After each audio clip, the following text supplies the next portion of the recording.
So as I introduce the folks in front of you, you'll see that they represent a broad range of perspectives from all of those fields. So very thankful to you panelists for being a part of this discussion. I want to introduce first Mr. David Boat. He is the State Director for the U.S. Department of Labor, Veterans Employment and Trading Services for the state of Texas. Seated next to him, Sean DeBay, Director of Veterans Employment for the Texas Veterans Commission, kind of giving the state perspective. Next to him is Mr. Bob Gear. Bob Gear is Director of the Texas Veterans Leadership Program at the Texas Workforce Commission, so partner state agency. And next to him, Mr. John McKinney. John is currently serving as the Vice Commander of the American Legion Department of Texas. Very formerly, unless I'm incorrect, formerly State Director, filling your previous role, State Director for U.S. Department of Labor in a previous life. So incredibly thankful for your perspective, sir. Next to him, Mr. Carlos Martinez. He is President and CEO of the American GI Forum, National Veterans Outreach Program Incorporated. Thank you very much for being here, sir. And last but not least, Mr. Rick Garcia. He is the Program Specialist for the Veterans Apprenticeship Program, Workforce Solution Alamo. So if you wouldn't mind just giving these panelists a round of applause.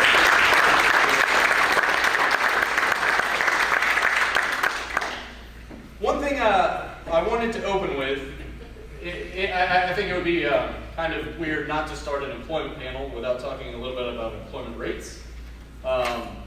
And wanted to highlight that the unemployment rate among veterans has actually steadily improved over the last couple of years. And so wanted to highlight that as kind of a starting point for some of the discussions that we're going to have today. I'm looking at a bar graph that analyzes veteran unemployment rates 2011 to 2013. Among all veterans, in 2011 we were looking at about 8.3% unemployment, and for the average for 2013, the fiscal year that just finished, we're down to 6.6. So measured improvement in the unemployment rate among veterans in Texas.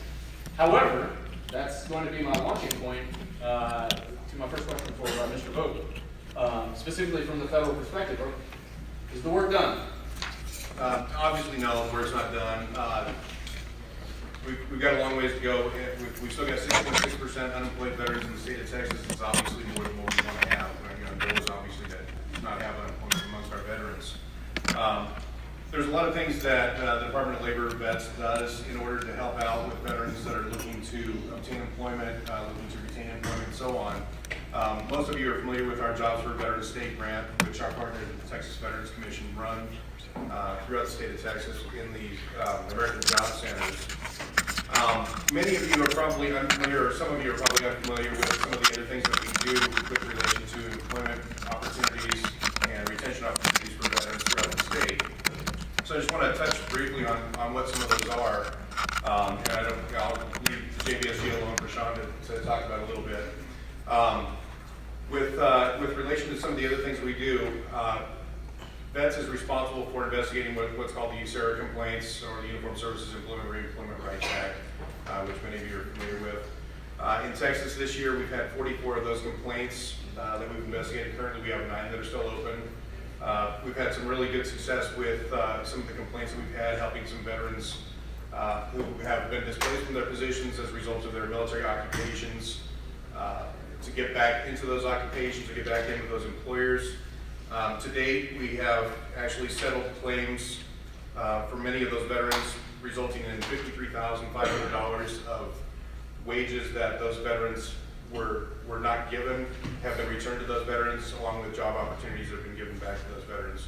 And we actually have a few that are in settlement process right now, which will increase that amount significantly for this fiscal year.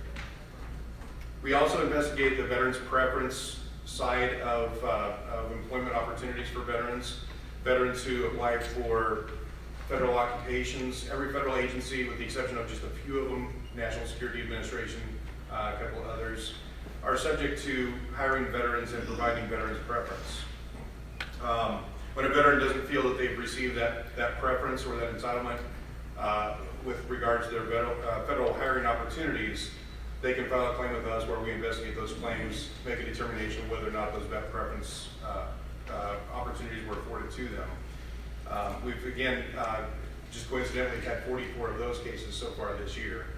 So it's been an active year for us with regard to USERRA and with vet preference, but those are some of the ways that we as a federal agency are trying to ensure that veterans are not discriminated against for federal hiring opportunities, and they're not treated poorly by civilian occupations or federal occupations, private, and so on, with relation to their military obligations. In addition to JVSG and USERRA and VP, we also have our competitive grants side. And I see a lot of people in the audience here that are very familiar to me with relation to those competitive grants. We have two programs primarily that we operate nationally, and both of them operate here in Texas. The Homeless Veterans Reintegration Program, and I see a lot of the grantees from some of those programs here. In Texas, we have 10 Homeless Veterans Reintegration Programs. These are programs that are designed specifically to help homeless veterans get the skills that they need, get the retraining they need, get the opportunities they need to overcome their significant barriers to employment and become gainfully employed back in our civilian workforce. So these are great programs that our faith-based nonprofit organizations run. Mr. Martinez, obviously with American GI Forum, is one of our grantees, has an incredibly successful program going on in several cities in Texas. Those 10 grants that we have under HVRP, they operate, just real quickly, we have 2 of those programs in San Antonio, 1 in the Dallas-Fort Worth area, 2 in Austin, 5 in Houston, and then we have the VWIP program, which we also have in San Antonio through the American GI Forum. Just some real quick numbers on those to let you know how these programs are helping out with the unemployment in Texas, with those veterans that have these barriers, the homelessness issues and such. To date, and this is just from July 1st of this year through March 31st of this year, our grantees have assessed 2,043 homeless veterans in the state of Texas. Out of that, they've enrolled 1,213 veterans into these programs, and out of those 1,213, 728 have gone to work. So, I mean, they're making a really positive change for the homeless veteran community. 60% of the participants that they've worked with thus far have gone to work. Our entered employment rate, and it's the definition of entered employment is a little bit different. It equals those that have gotten a job when they were in the program and then still had a job in the first quarter after they exited the program. The rate of those veterans obtaining and maintaining employment is 75%. So these aren't just veterans, homeless veterans that are getting picked up off the street, getting into day jobs that aren't meaningful and then being released and forgotten about. These are veterans that are getting put into good jobs with good wages, maintaining that employment for a long period of time. And we monitor through our grantees, I should give all the credit to them, because our grantees are the ones that really monitor and follow up with these veterans and ensure that they still maintain all of the skills that they need, that the upgraded skills are continuing to come their way even if they're employed. They're still getting transportation assistance, housing assistance, whatever they can get through the grantee and through leverage resources through those partners. And I'm trying to keep short because I'm sure I'm running out. No. In fact, that's a perfect, I mean, that highlights a very specific example of the way that a federal entity is bringing federal resources to bear and overlapping a circle of service with nonprofit groups in the community and leading to positive outcome as you've demonstrated. Back just a moment, I do want to ask you specifically, and I know that Sean will cover it in more detail, but I did want to give you the opportunity to talk Jobs for Veterans State Grant, and as he said, I'm sure that most in this room are probably familiar with the program. It's probably the largest program that y'all administer. Talk it generally, and then some changes that are forthcoming, or have been published and How many of you are aware that there was recently a VPL Veterans Program letter released on the JVSG, which refocused how our JVSG staff are used nationwide and in Texas? Good portion of you already are. This was some policy change that was a couple years in the making, so it kind of became a little bit of a joke that, when are we going to release this VPL? It was finally released last month. VPL is numbered 3-14. And what that VPL does is it refocuses the efforts of our JVSG staff, our LVR, the local veterans employment representatives, and the DVOP, Disabled outreach program specialists. And refocuses those efforts so that the LVR and DVOP staff are doing, their roles and responsibilities are more consistent with what Title 38, Chapter 41 says those roles are supposed to be. This all came as a result of a GAO report back in 2010 that said our program nationwide really didn't differentiate too much between LVR and DVOP for one, and then didn't differentiate too much from what Wagner Pizer staff was already doing at the State Workforce Agency. So there was an effort to fine tune the program to ensure that the LVR staff and DVOP staff were actually doing something that was meaningful, that was different than what Wagner Pizer was doing, and helping those veterans that have significant barriers to employment rather than serving every veteran that walks into or touches our State Workforce Agency. So the target of this is to ensure that DVOP staff are serving those veterans that have significant barriers to employment. There's 7 of those defined through the VPO, and I won't go through all of that for you, but it does provide that the DVOP target those veterans that have significant barriers to employment, and that they target serving them with intensive services rather than providing them with general Wagner Pizer type services.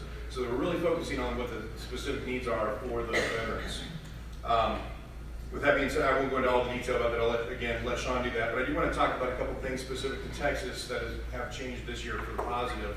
Our JVSG grant for Texas typically is right around $12 million to support the staff in Texas. Recently, somebody shook the couch loose in Washington and found some change, or something happened. Texas got an additional $870,000 to support more DVOP staff in the state. So I think that's a really phenomenal thing for the state of Texas. In addition, Sean and his staff applied for and received an additional $215,000 for DVOP Special Initiative to serve wounded warriors, their caregivers, and so on at Fort Sam, Fort Bliss, and Fort Hood. Or was it, I'm sorry, Dempsey, Bliss, and Hood. I'll get them right here at some point. But the purpose of that is to really help out those veterans that have significant barriers as a result of injuries that they sustain while on active duty in the military, and also provide services and support to their family members, which is something new for us. And so I just wanted to point those 2 things out. The numbers in Texas have grown for staff. We're up to potentially having, well, that number's a little deceiving, 117 DVOP staff for fiscal year 14 and 66 LVR staff in the state. So really we've got the numbers back up to a good amount where we need them. And for those of you who don't know, talking about unique to Texas, Texas is unique among the other states in the nation in that our Just Veterans State Grant is executed by the Texas Veterans Commission, the veterans agency in the state, and not the workforce agency as it is in most other states. So that's really why I wanted to ask Sean DeVay, the director at the Texas Veterans Commission. As with any time that there is change, it's going to present opportunities and challenges. And I just wanted to see if you could kind of summarize what some of those, what you've identified as some of the opportunities with that change and some challenges that your staff will have to work with. Yeah, I think when it comes to challenges, we're used to being very aggressive with the LVER and the DVOP program. What I mean aggressive is we try to help as many veterans as we possibly can locate or retain quality, long-term, meaningful employment. And with that aggression, we're normally well over 30,000 veterans a year that we have touched that have secured employment, and well over 80% of those retain employment. So we're accustomed to being aggressive, serving as many veterans as we can, as LVER, serving veterans to get a better understanding of what the veteran needs when it comes to employment, what their interests are, what their qualifications, what are they looking for, and then targeting employers based on that need. LVRs have traditionally done a very, very good job of that. So with the changes in LVERs doing strictly employer outreach, I think the opportunity to that is to work with our partners at the Workforce Center to educate them on what we're learning, what they're doing, and when our partners provide services to veterans, to get with us so we can target those employers to help out. But the aggression from the LVER perspective, as well as the DVOP perspective, is a challenge. For DVOPs, we've tried to do as many initial assessments as possible. So a veteran comes into the workforce, they come to the DBOP. The DBOP will do an assessment to decide what is the need. Do they need a plan to overcome these barriers? The DBOPs would identify, and they would say what a significant barrier to employment is. And if they did not have a significant barrier to employment, again, working with our partners to help them with the employment piece. With the new guidance, those significant barriers to employment have been outlined for us. So it's a difference. So a big difference for our DBOPs is a shift in that they're not determining what a significant barrier is. But there's a segment of about 30%, I believe, of the population that a DBOP would normally see that now they're going to target. I think the opportunity is to really spend more time with that veteran, a lot of quality time, developing a plan, helping them overcome these significant barriers to employment. So the opportunity is to give a lot more quality and not see as many veterans. The more veterans you see, the harder it is to spend a lot of time with them, because unfortunately 6.6% to me is still tremendously too high for veterans. So I see that as an opportunity, and also to work with Bob here and the TVLP program and work with DOL vets and our partners to strengthen this, to educate each other on what we're seeing and work together. I think we work together very well now. I just think this is also going to have us work together even more in the future. Great, and I want to back up, one thing you highlighted, you brought up the unemployment rate again, something that I led with in my introduction. Are there population groups within the broader veteran population that make those numbers deceiving, that make the 6.6, are there segments of the veteran population that are experiencing perhaps more challenges, greater challenges than others? Yeah, one of them I think the DOL Vets Guidance addresses, and that's the 18 to 24-year-old veteran. I think traditionally that unemployment rate has been higher. Those recently separated veterans getting out and that transition period. So I think the VPL covers that. A couple of initiatives that we've done at the Veterans Commission is one, for female veterans. They have they have unique challenges that they face, and their unemployment rate tends to be higher. And I think what gets overlooked with women veterans too is the underemployment. I mean, that doesn't get out there as much. But what we've done is we've established a women veterans employment representative, and since January she's gone out, really talked to a lot of female veterans to discuss their challenges, done a lot of workshops. What she's brought back to me too is that the underemployment rate, not unemployment, but underemployment rate is a significant issue that we're trying to address. So the good thing is we have Julie Pouzon. If you haven't had a chance to meet her, she's around here. Get with her, and she's doing great work in the veterans employment arena. Another thing that we've done is Tim Chateau, who is here. We brought him on starting at the January as well, because state employment numbers for state agencies, they do not hire veterans at a rate like the private sector does. It's well under 5% for the number of veterans in a workforce for state agencies and education. So we want to find out what that is. So we brought him on board. He's working with several state agencies, and a lot of the things we've learned there is just the way they advertise their jobs and the way they're worded. So a lot of times for a state agency, you see a job posting, it looks like a job description, and sometimes they'll want and strongly prefer state experience. Well, a lot of veterans aren't going to have that state experience, but they're going to have the equivalent. They're going to have something certainly comparable that should be considered, and we don't want that to be a deterrent from a veteran applying for those positions. So Tim is working with several state agencies now. I'm going to actually urge the Texas legislature to give us funding to really go into this in depth for both the female veterans and the state initiative, and to really help us with the funding with that, so we can get more people to help these state agencies to hire more veterans. Yeah, and a great perspective. Going back just a second to give you some more statistics specific to women veterans, break down the difference between general veteran population and women veteran population. So 6.6% unemployment for general veteran population, 6.9% for women. But when you break out Gulf War II era women veterans, so those that are recently separating, you jump all the way up to 9.6. Bob, that kind of paints the picture that I wanted to ask you to cover, and that is how does TVLP's focus on recently separated, how does that complement what TDC is doing, for the broader? The number one key point in all of this is we all have to work together. It's a partnership, not only between TVC, TVLP, TWC, but you got the Job Connection Education Program from the National Guard. You have the ESGR that has a program. It's transition centers and ACAP people. And of course, one of the biggest parts of this is employers. Employers have to be involved in this as for transitioning service people. What we started back in August of 2000, it was May 13 when we officially kicked it off. But us and TVC, we conducted a joint program called State of Texas Soldier Employment Initiative. And what this is the Department of the Army back in 2011 spent close to $600 million in UI, or what they call unemployment compensation for ex-military members. Which is significant. That is significant. The state during that time paid out $68 million. So we pay $68, but we get reimbursed for that. So what we did is we broke it down in 3 different categories.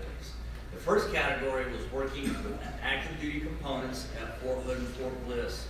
And with that, we're partners with TVC. They got a grant. We split part of the grant over to them, and they hired 2 staff, and then we took 2 of our staff. TVC had a staff member, Tim Boynton, up in Fort Hood, and did a tremendous job, not only getting in there, breaking down some barriers, but working through multiple different things. Charles De La Gente, down in the Houston area in the Gulf Coast, is a very, very hard mission because he's working with his priority is the Army Reserve. When you look at all the numbers through this, the Guard and Reserve made up 54% of the UCX total numbers. So that's a little different than just the active duty. Our 2 staff, we have one that's out of Fort Bliss working in the ACAP center out there. And then the other one, Zach Scalf, was working with an Army National Guard at Camp Major. So with category 1 was active duty.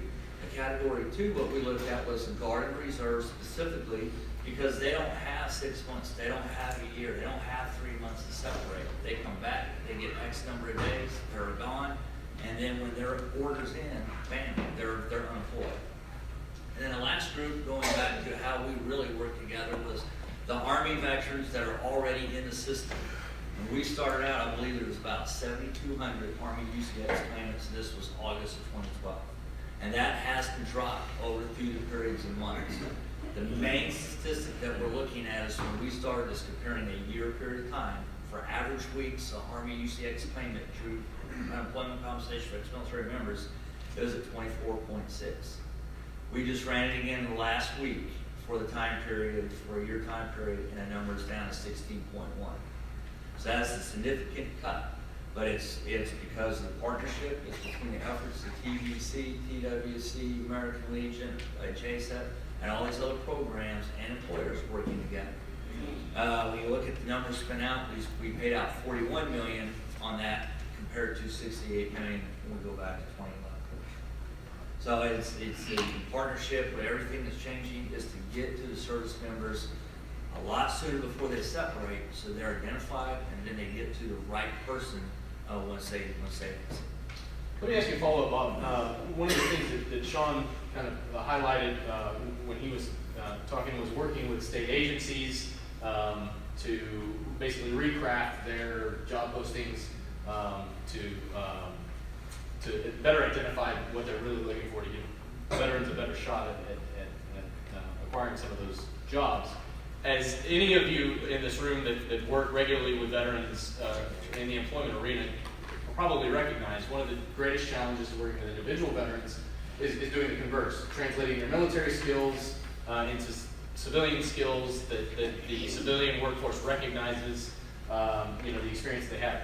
I was wondering if you could highlight just some of the work that the Workforce Commission is doing on the Skills to Work program, and just kind of to give us an idea of where you're at and what that program is doing. I go back to my experience in March of 2008 when I retired. And I wrote this great resume, 2 pages, of all this stuff that was really cool Army stuff, but civilian employers didn't understand.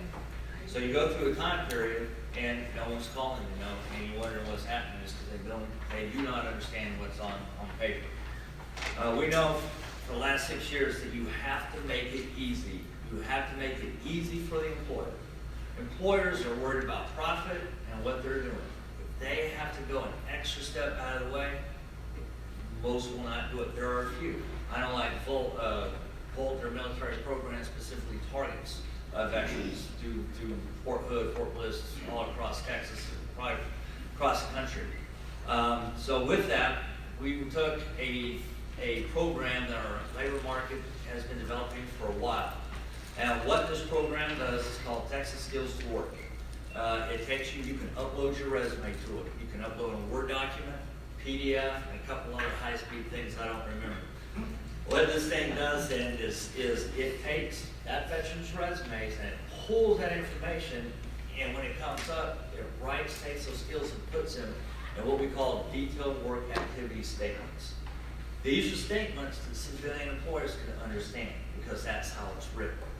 It's all ONET based, so it's pulled from a common core and category. So with this, the veteran or the veteran employment representative, whether it be a DVA, a leaver, one of our PVOP VERS, or who else, can sit there, they can take those statements and help the veteran craft a resume targeted to the jobs that they're applying, that they want to get. The other part of this function is that it has a job matching function. Every night, it pulls about 18,000 jobs from what they call a conference board. And what it does, it takes these jobs and it pulls that same information. It takes what Sean was saying at a job description and it translates them into detailed work activities. So when a veteran uploads a resume and they get that, and then they go and find jobs, it's just matching the skill set of the veteran to the skill set the employer is looking for. And then it's ranked from highest to lowest, and then the veteran at that point can click it, and then they can go. It usually takes you to the employer's main website, and they can go in there and apply, and a few of them are taking you back into work in Texas. But it is a good tool, and if you see me afterwards, we can give you the link and so forth, give you the card, and we'll get it out. What we're trying to do, number one, is out there. There's a survey attached to it. I need to get some feedback on the surveys. If I get some feedback on the surveys from veteran staff and veterans and even employers, then I can say we need to throw more money at this to make it, to refine it even further. Thank you, sir. Mr. McKinney, thank you so much for being here this morning. As I think that this is a perfect transitioning from government agencies that are trying to administer programs. That was formerly your bread and butter. You've been there, you've done that, you have experience in that. Now you're working on the other side of that as an advocate for veterans for in your case, the American Legion. And so I was hoping that you could highlight how the National Veteran Service Organization, the American Legion, fit into the veteran employment assistance effort at any level, federal, state, local. You just highlight some of the good work that y'all are doing. Be glad to. Can you hear me? I have a soft voice. Bad cold. I don't know how many folks are familiar with American Legion, but it's the largest veterans organization in the world. 2.6 million veterans. It was formed right after World War II, actually World War I, when veterans weren't being treated as well as they should have been in 1990. Bottom line is, the American Legion and along with its sister organizations have become voices of the veterans, for the veterans of this state, for the veterans of this country. And without those voices, and I'll share some details with you on that, without those voices, we wouldn't be sitting in this room today discussing veterans. That's the bottom line. And I'm not talking just the American Legion, we have WDAV, Jewish War Veterans, the whole 9 yards. It took a community to get these programs up and going, and it took a community to make this happen. And I'll share with you. I know you're all familiar with the GI Bill post World War II. Actually, that bill was written by an American Legion National Commander on hotel stationery in his room in Washington, D.C. And that's how it got introduced to Congress. Well, basically, it got vetoed, as you know. Well, the American Legion stood up and countered. The next time they wanted it passed. It passed by one vote. So the American Legion got behind that piece of legislation. And that's just one of many pieces of legislation that the American Legion have been instrumental in getting passed in the employment program. And I'll give you another one. I think about 2000, 2003, right along in there, there was a piece of legislation that was passed that said veterans would get priority services in all federally funded employment training programs. And that had been an initiative through the resolutions that were passed by the American Legion, had been one of their initiatives for over 10 years. They didn't give up on it. And finally, it was passed. And so now, veterans do get priority by law in all federally funded employment training programs. And as a side note of that, that little resolution actually came from Texas and was reintroduced until it was passed in like 2003. Those are some of the ways that the American Legion and your sister organizations make things happen for veterans in the employment program. Your local office veteran employment representative was a result of legislation passed at the behest of the American Legion in the middle of, in the GI Bill, as part of the GI Bill. But it only happened because the American Legion said, well, there needs to be a veteran representative that never worked in the country at that time. And that's the way the original law was passed. It was passed and said that that individual would be responsible for overseeing and providing services to veterans. And so that's how the Jobs for Veterans Grant initially got started, was through that legislation. In 1977, along came the Disabled Veteran Outreach Program. That was just an initiative. It was actually executive order, and it was so successful that we went back to Congress and said, let's make this a permanent program. And initially, it started it up in 77 as a regular program for veterans. But those are some of the reasons we have those programs. That just didn't happen. They just didn't come along. It had to be a result of somebody's interest in what happened to our veterans in the field of employment. To give you an idea now, the American Legion for many years has had what they call a National Economic Commission. And that's always been concerned with welfare and benefits, employment programs of veterans. It was recently renamed the Education and Employment Commission. So it targets those particular areas of services for veterans. This last year, that commission oversaw 101 job fairs for veterans across this country. We sponsored those job fairs, along with the Chambers of Commerce. We had 11 workforce agencies. We had 60 of them were held actually at American Legion posts. We've had a couple here in Texas, and we're looking to do more. We're looking to have more of that happen here in Texas this next year, because we feel like, we're concerned that our veterans get their pension benefits and their compensation benefits, but the best thing we can give a veteran is a job and self-esteem that goes along with it, and that'll make their life a whole lot better down the road. But the Legion will be and continues to be very, very involved in what happens on the employment program. And probably it's one of the premier programs that the American Legion oversees. They're really excited about the new programs that are focused on our women veterans. We also have a women veterans coordinator, and we also have a homeless veterans coordinator now for our homeless veterans program in the state of Texas. We're here to make sure that these programs that come down the pike are to the benefit of our veterans. Make sure that they happen the way they should have. I appreciate that perspective, and I couldn't agree with you more, especially in terms of the advocacy role that the American Legion and the other veteran service organizations play. I plugged it briefly when we were doing the state legislative panel, but just to let all of you know, it's not specific to employment. But the final panel of the day, I hope you will stick around for, will be highlighting, we've kind of called it an advocacy panel, highlighting one specific issue at the state level that the Texas Coalition of Veteran Organizations, of which the American Legion belongs to, did some significant work to one of the points he made over time, and finally got something passed. And so want to highlight that. That'll be good opportunity for everybody to hear that story and how that bill came to be. I appreciate it. I want to transition real quick. Mr. Martinez, thank you very much for being here. In our communication prior, I told you that I was going to lead with a somewhat ignorant question. When my first interaction with the American GI Forum, I was on a tour here in San Antonio at the Haven for Hope facility, which is a partner of y'all's, and I was introduced to the American GI Forum, and I wanted to ask you to help us, because if I have the question, I'm assuming, I hope somebody else does it. Can you outline the difference between the American GI Forum and AGIF in Boston?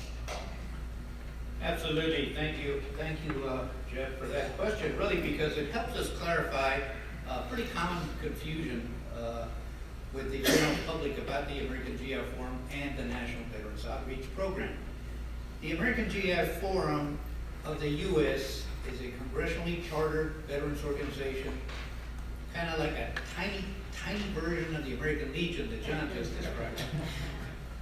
The American GI Forum was actually founded in 1948 by Dr. Hector P. Garcia out of Corpus Christi, Texas. And the catalyst that created the American GI Forum was the fact that World War II veterans of Hispanic descent were just not receiving the benefits that they felt entitled to, they had earned during that war. And he was among some of those veterans. He himself was a World War II veteran, a physician, medical doctor that came back and saw the problems, and he just decided to become proactive and create an organization that would represent that segment of the veterans community. Now, it was Dr. Garcia's initial thought in mind that it would be called the American GI Forum, and if any of you ever had the chance to meet this dynamic leader, he always insisted that everyone knew we were the American GI Forum. The people would tend to say GI Forum, he'd say, no, we're the American GI Forum because we are Americans.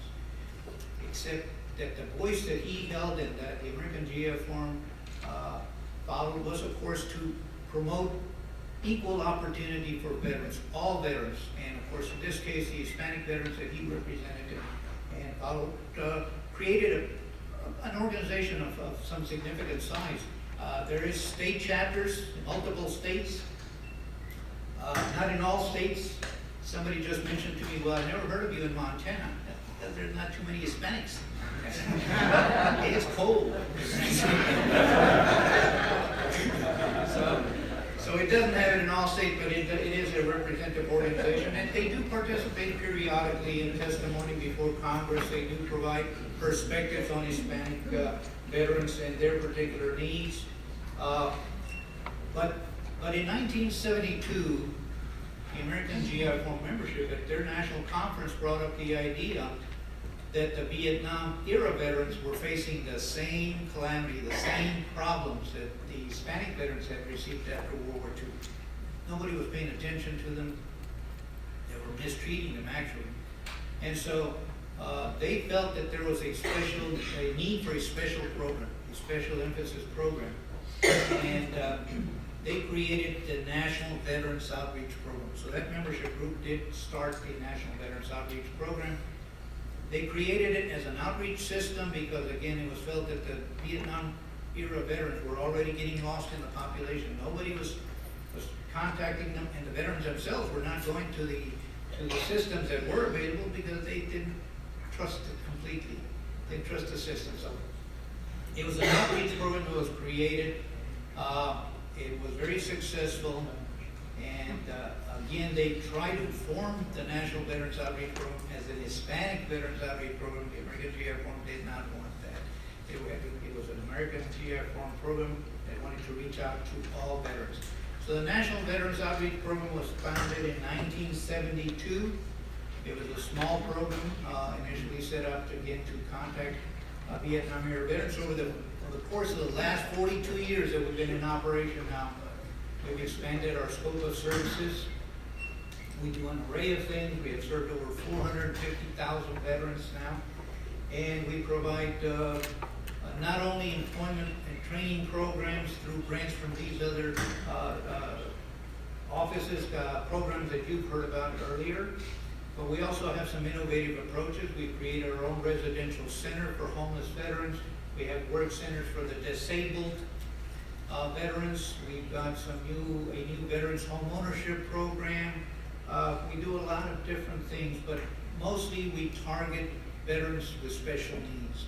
Those with barriers to employment, those with barriers to just rejoining the mainstream, and that's where we've been in operation for. So hopefully that'll help you in distinguishing the American GIF on the U.S.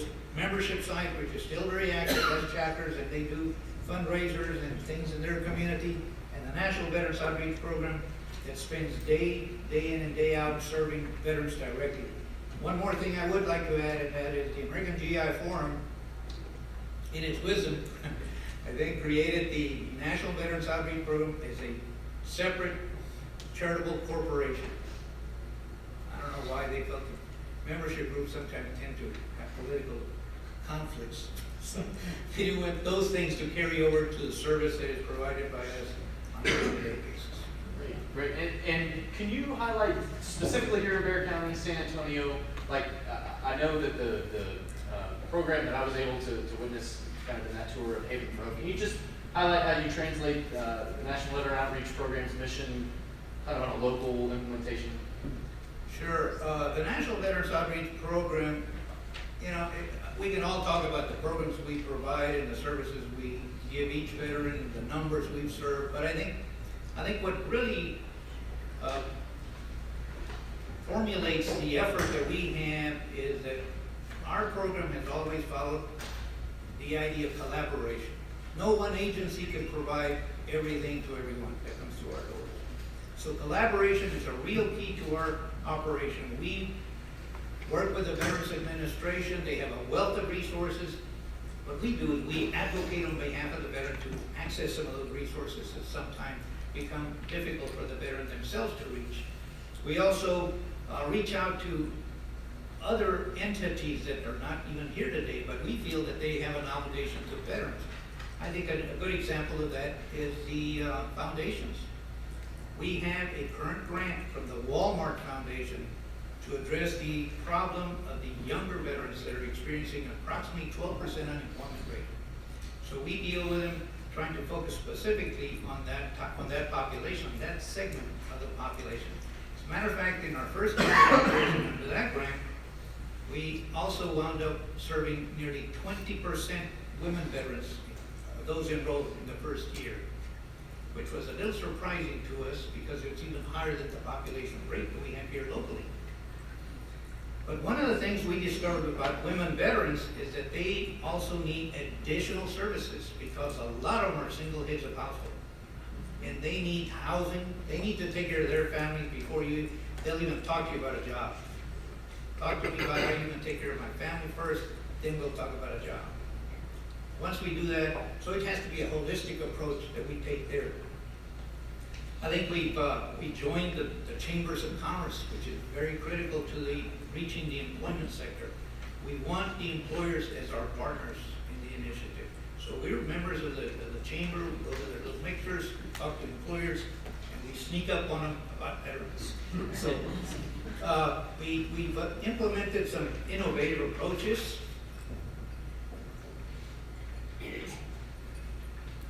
That tells me I'm talking, but I'll try to wrap it up here in a moment. I think we tried innovative approaches, like we created our own box manufacturing plant, an enterprise we call Veterans Enterprises of Texas, VETS for short. We borrowed the name from DOA. But Veterans Enterprises of Texas, again, creates corrugated box products. We have contract with the U.S. Postal Service, but the real ambition there was for us to be able to create jobs for disabled veterans. So at all times, our workforce is approximately 90% disabled veterans that we use. From that, we just followed through and created a work center, an assembly, a kit assembly center, where we contracted with the U.S. Army to produce retirement kits. Some of you that just recently got out probably received this kit. It's a very nice box with a flag folded, some decals, your retirement pin, the whole thing in there. And it is produced by disabled veterans very proudly. That created more jobs for people that have a difficult time finding employment. So again, the latest project we've undertaken is a Veterans Home Ownership Program. We received homes donated by the Bank of America at this point. We're going to try to reach out to other banks. But we received these homes that they repossessed in the years past. We renovate them and sell them to veterans. And by the time we finish renovations on these homes, they're brand new. We then sell it to the veteran by immediately reducing the assessed price by 25%. So day one, they move in, they have 25% equity already built into that investment. And we help them with closing costs, again, through a grant support from the Texas Veterans Commission. So we deal with all of our friends here to my left. We dealt with all of them with the leadership program with Texas Workforce Commission that gives us grants to help special needs veterans. So, and with John, I hang out with him all the time. So again, I think we're the agency that kind of rubber that meets the road. We deal with veterans day to day. Every day you come by our office, we have veterans either at our center, our Veterans Service Center, or our residential center, our women's program, our homeless veterans reintegration programs, our veterans workforce investment programs, and 16 other programs we run concurrently. So there's always something that we can help the veterans with. Anybody needs some assistance in our area, please send them over. We do have the San Antonio headquarters. We also have offices in 5 other cities in Texas: Houston, Dallas, Fort Worth, El Paso, and Austin. Yeah, and I could not agree more about your lead comments about collaboration and the answer. You know, when we talk about veteran employment strategies, there's certainly not one answer sitting in one chair up here. It's entirely dependent upon cooperation between all of these entities and overlapping circles. Mr. Garcia, finally to you. I'm appreciative for your perspective, especially when we talk about local implementation, and I think that's something that Mr. Martinez just hit upon. You are with the Workforce Solution Alamo here in the San Antonio area, so actually boots on the ground, local implementation of some of the things we've talked about today. I'll be honest, I was fascinated when I was kind of getting some of the background on some of the work that you've done from Sean and Stan when I was doing prep from this panel. I was hoping that you could provide some information on the Just-in-Time program and what y'all have done here locally to be innovative, and just tell us a little bit about that program. Workforce Solutions Alamo is one of 28 local workforce development boards under the Texas Workforce Commission. We service 12 counties from Gillespie down to Atascosa, Frio, and we work with the veterans at the Workforce Career Centers. However, we had there was a assessment that was done in 2011 by the San Antonio Manufacturers Association, and they conducted the assessment with the area manufacturers, and they found in that assessment that there was a need for local skilled workforce, and it was an urgent priority. So we talked about collaboration. We collaborated with the Alamo colleges, with the Texas Veterans Commission, with Region 20, with Manpower, and we came up with this idea of just-in-time training. Just-in-time training was developed to produce high-skilled technicians for the manufacturers, and with the commitment that the employers were going to hire them and then provide them with on-the-job training for 4 weeks. Well, the just-in-time training program was funded with operational funds that we had at the time. And Alamo colleges partnered up with several national organizations to deliver technical certificates that were built on manufacturing, aerospace, and testing and quality assurance. The goal was to produce skilled technicians, machinists, operation technicians. The recruitment was done at the workforce centers through flyers with the cooperation of the Texas the Veterans Commission. They passed out flyers, they spoke to their veteran customers. We posted flyers at the alma colleges, at the social agencies. We went online, we went on the radio, we went on media, social media, by word of mouth. We used the unemployment insurance reports, the Work in Texas reports to identify veterans and veterans that had experience, related experience that would be a good fit. And the ONET was mentioned. We used the ONET to translate some of that military experience into civilian language. We did outreach to veterans. That was the first group, the veterans. We sent out a huge email, mass emails to the veterans, followed by phone calls to let them know about this opportunity just in time. And we would get calls back several months later. They would check their phone messages and they would say, hey, I just got a call. I'm calling back. This was 6-7 months later. We identified participants, and then they were screened using the Workforce Investment Act eligibility. They were assessed to ensure that they had the aptitude to go into and complete these customized training programs. The first pilot program was October 22nd, 2012. There were 16 enrolled students. And this was the manufacturing class to teach production technicians and machinists. The goal was to have, after graduation, 4 weeks of on-the-job training. We wanted the employers to commit and work with them for 4 weeks, and we would reimburse them at a 50% to up to 75% cost for each of the participants. Out of the 78 participants that participated in those 4 classes for the manufacturing, we had 78 participants, 63 completed the program with over 110 certifications. 25 of the 63 graduates were veterans. That gave us an 81% completion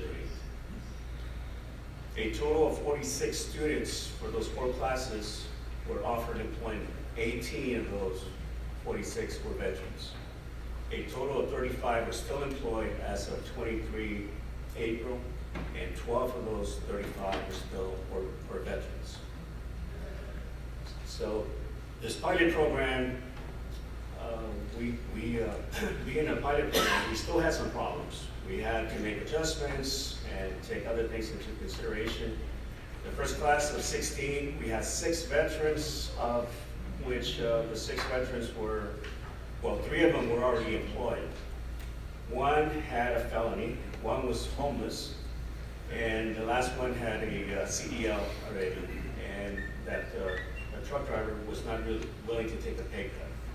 So screening became very important. We didn't take any more felonies. We worked with Haven for Hope to work with the homeless. The assessments and the interviews became more intensive. Rackspace, hearing about the success we had with the manufacturing industry, also came into play, and they wanted entry-level systems administrators. So taking what Alma College already had as far as curriculum with the Rackspace Open Cloud Academy, which provides short-term training in a variety of information technology certifications. The end result was we wanted the students to gain knowledge and then be exposed to the culture of the San Antonio's primary information technology employer, which is Rackspace. That one class was conducted in November of 2013. We had 20 participants, 16 completed the training. Out of those 16, 10 were vets and received numerous certificates. We had an 80% completion rate with Rackspace. A total of 6 students were offered employment, 3 of them were vets.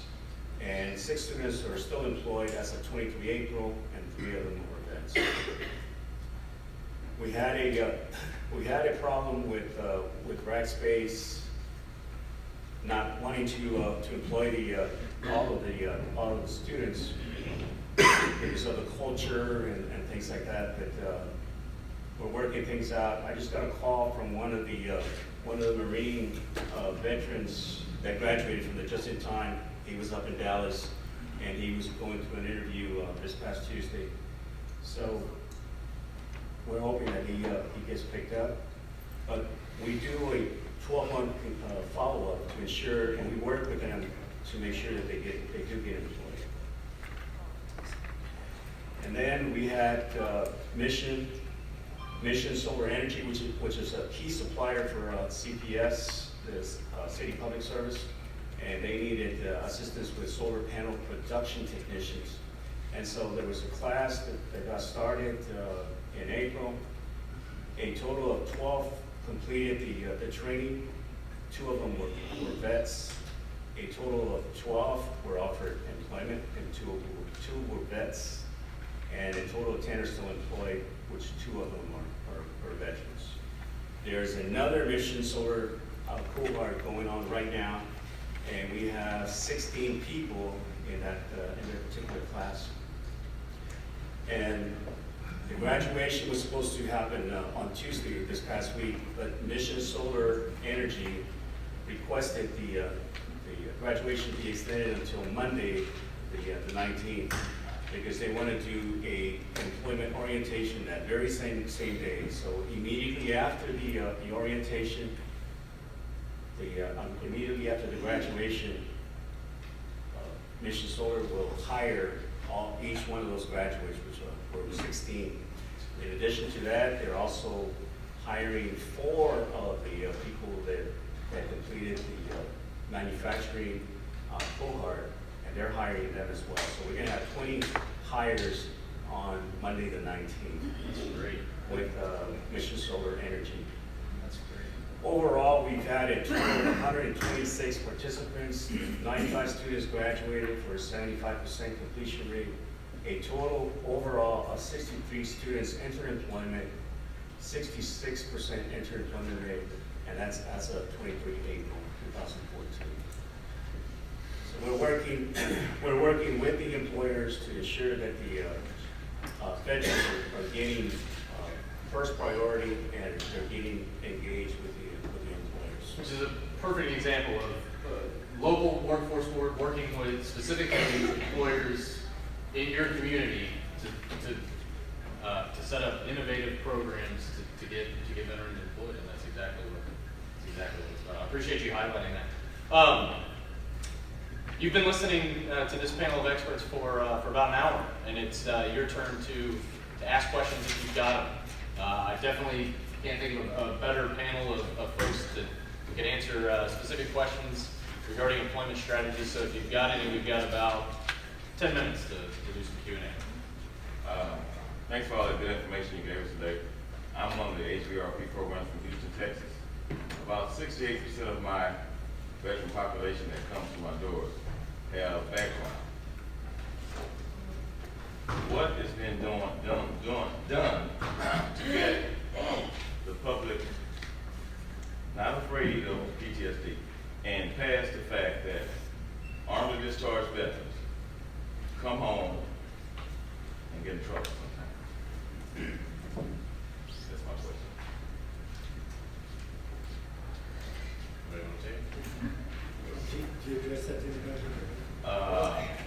I'll take it, and there was real programs the workforce had for a while, and then that went away.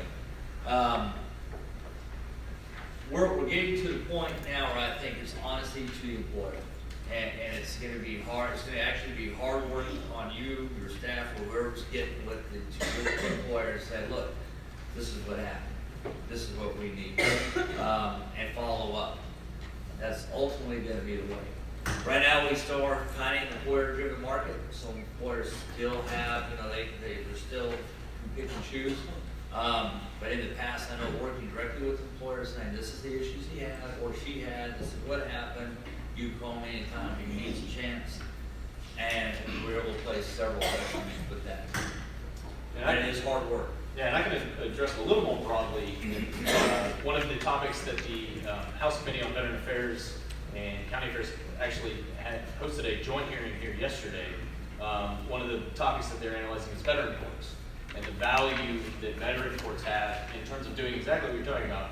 An honorably discharged veteran suffering from PTSD, traumatic brain injury, commits a crime related to that injury or illness, having an opportunity to avoid the to avoid the incarceration system and instead receive treatment for that condition as opposed to incarceration. And that obviously being able to avoid jail time and a sentence and all of that ultimately helps their employability. And some part of the supportive services that have to be built into making those veteran courts successful should include an employment component. That's a real good question, and it's a real issue. And I think a lot more of our veterans face that than what we realize.